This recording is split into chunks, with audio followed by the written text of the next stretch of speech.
Hello, my name is Krista Garcia, and today I'm going to be talking about the obesity health crisis within children and adolescents in South Texas. Research done in 2015 and to 2016, the Global Pediatric Health Organization concluded through BMI testing of the National Health and Nutrition Examination Survey that the United States has presented epidemic levels within the child and adolescent populations for obesity.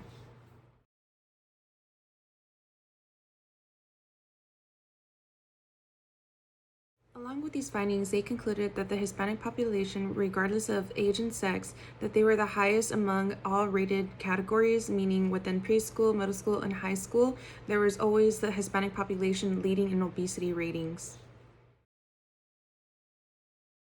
Along with this, we must take into consideration other contributing factors, such as low socioeconomic status that has shown through studies that correlates directly with obesity rates found in children and adolescents.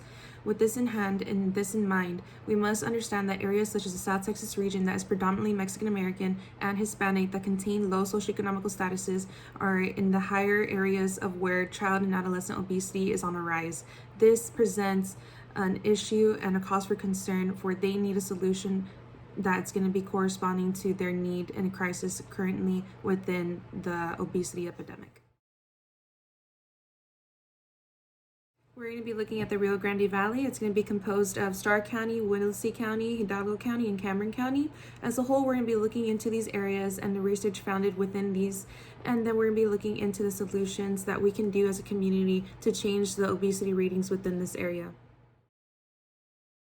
That this area is in dire need is because research according to 4 independent school districts located in the Rio Grande Valley, according to the National Health and Nutrition Examination Survey, indicated that the adolescent population examined was 92% Hispanic and 78.9% fell through the federal poverty line, indicating one of our contributing factors into obesity ratings.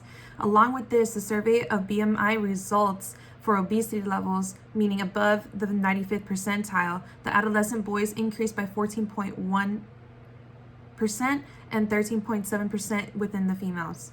Furthermore, 18% of the adolescents examined were at risk of becoming obese between the 85th and 95th percentile, causing a total of 40.1% of the population to be above the 85th percentile as a whole. This is a massive obesity crisis located in this area, and it is in dire need of a solution to be able to reduce the rates and produce a healthier lifestyle for these kids that are going to be going into adulthood.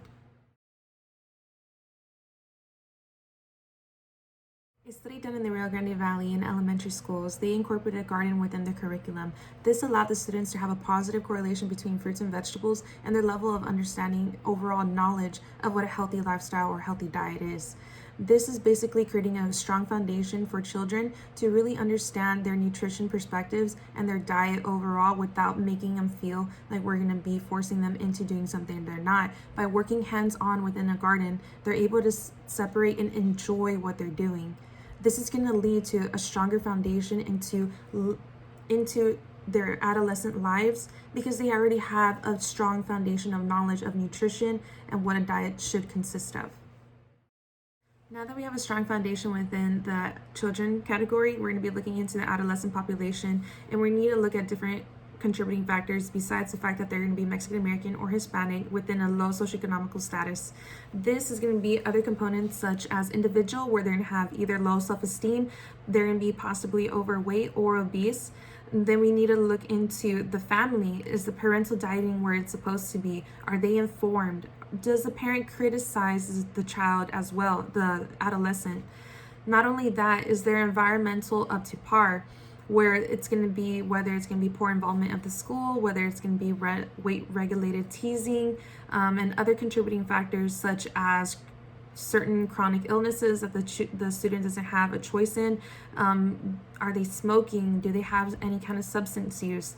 These are all things that are going to be leading into obesity rates, because if they have a poor idea of what a healthy weight is and what an unhealthy weight is, they're not going to be able to identify what's the proper nutrition and the proper way to have a healthy lifestyle.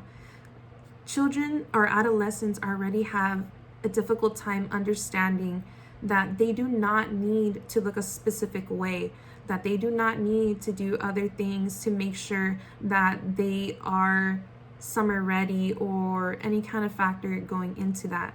By doing this, we need to be able to go into their world where they're going to be heavily influenced by other students because they want to be where the trend is, where they're going to be popular in a way. This is where peer-led methods are going to be allowing specific students within the classroom to be more informed than other students on what a healthy lifestyle is, what a healthy habit is. Because if they're able to influence their peers by just being more active, by promoting, yes, I like eating this way so I can live this way, like, hey, you should too, it's going to be an easier transition versus a teacher doing one lecture on nutrition and then moving on for the rest of the semester.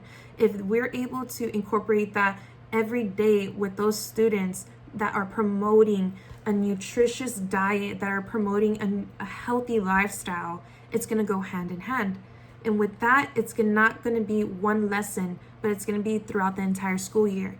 And it's going to be reinforced every single year with different students who see the results and see the benefits of having a nutritious diet and a healthy lifestyle as a whole.